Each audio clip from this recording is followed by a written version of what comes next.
Napakagandang balita para sa mga taga-barangay. Player na binabash kamakailan, ngayon threat na sa tres na player ng Ginebra. At biglang dami nang napabilib.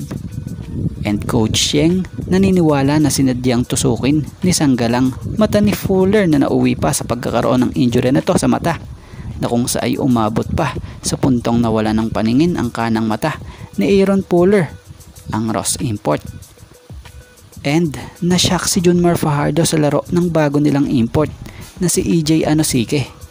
So bago nga natin talakayin ang lahat ng yan, shoutout muna sa mga solid nating ka-teammate na sila Venom Gumangan, Ronnie Bronzal, Nestor Villaflores, Junmar Abubo, and Jubel Urot.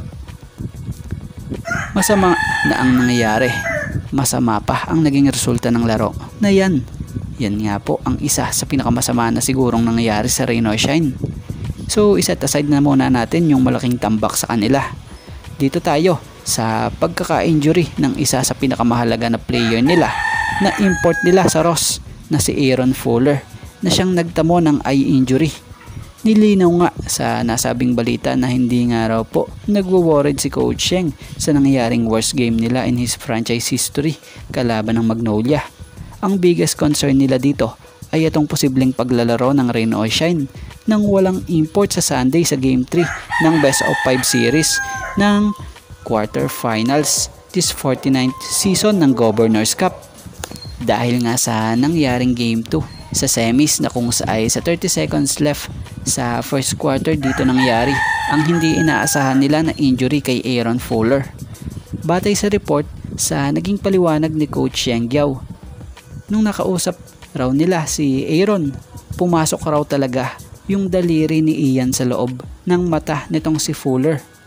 Hindi raw yung nagasgas lang or nakalmot lang.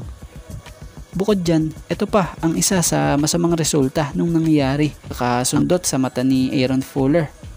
Up to the time nga raw na dinadala siya sa hospital, hindi siya makakita on his left eye, ayon pa sa nabanggit ng nasabing Ross head coach. So kaya naman questionable nga raw or questionable talaga si Fuller for the next game. So kung malas-malasin talaga, maglalaro ang Ross dito nang walang import sa Game 3 para sa Sunday, dahil mahirap nga naman rin raw na kumuha agad ng ipapalit na import. Hindi daw basta-basta talaga yon. So nais nga rin ng nasabing coach na paimbestigahan sa nasabing liga ang nangyari, dahil para nga kay Coach Sheng, gaya sa update credit po ng Spin.ph by Sir Homer Sison, nabanggit sa text daw di umano sa message nito na sinadya ni Sanggalang tusukin ang mata ni Fuller. So syempre, let's see, tingnan natin yung ihahatol rito ng PBA. Syempre, possible i-review yan kung may nangyaring kasong ganan na tulad sa nirereklamo nila Coach Sheng about sa nangyaring eye injury ng import nila na si Aaron Fuller. Sa kampo ng SMB or San Miguel Beermen naman tayo. So pinuri nga ni Junmar Fajardo ang kanilang bagong import na si EJ Anosike, na siyang pinalit kay Jordan Adams na nagka-injury. Matatanda ang nakauna na ng isang panalo ang SMB kontra Converge nung isang araw sa final score na 102-95. Sa naging performance nga ni EJ Anosike sa kanyang impressive debut game na kumamada ng 28 points, 11 rebounds and 5 assists, ay napabilib nga at pinuri ito ni Junmar Fajardo, na kung sa ay ayon pa kay Junmar, si EJ raw ay sobrang lakas sa ilalim, sobrang lakas niya sa boards, na kung sa ay nagko-complement nga rin raw sa team.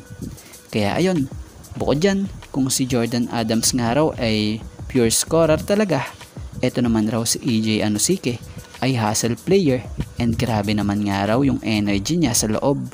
So halata naman sa laro ni EJ, may point talaga si Abay sa nasabi at pagpupuri or papuri niya dito sa bago nilang import. Sa Barangay Ginebra naman tayo, good news dahil balik na sa kondisyon ang team ng Ginebra matapos unahan ng isang panalo ang Meralco sa Best of 5 series ng 2024-49 season ng PBA Governors Cup.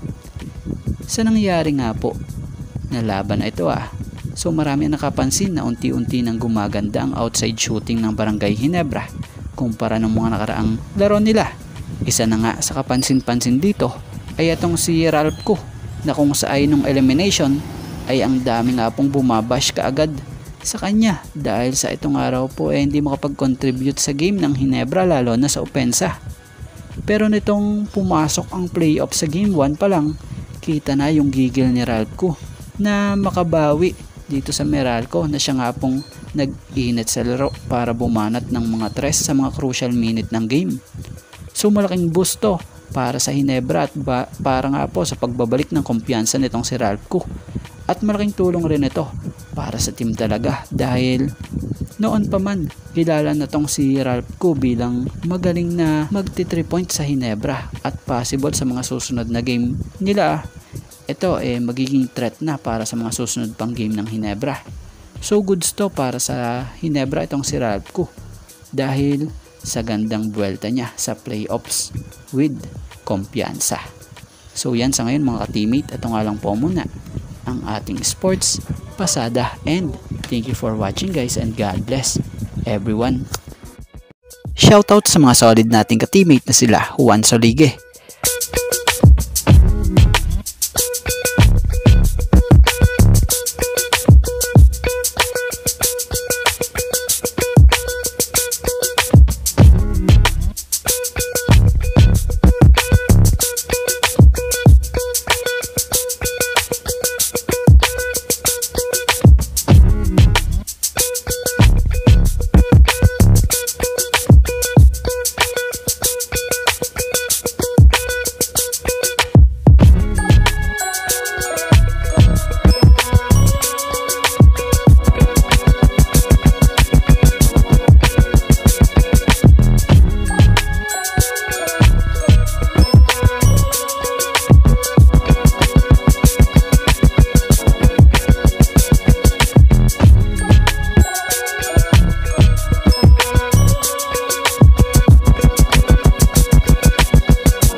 Paul Ryan Collis.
Romeo Conchada.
Tony Colasito.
NJ Nunez.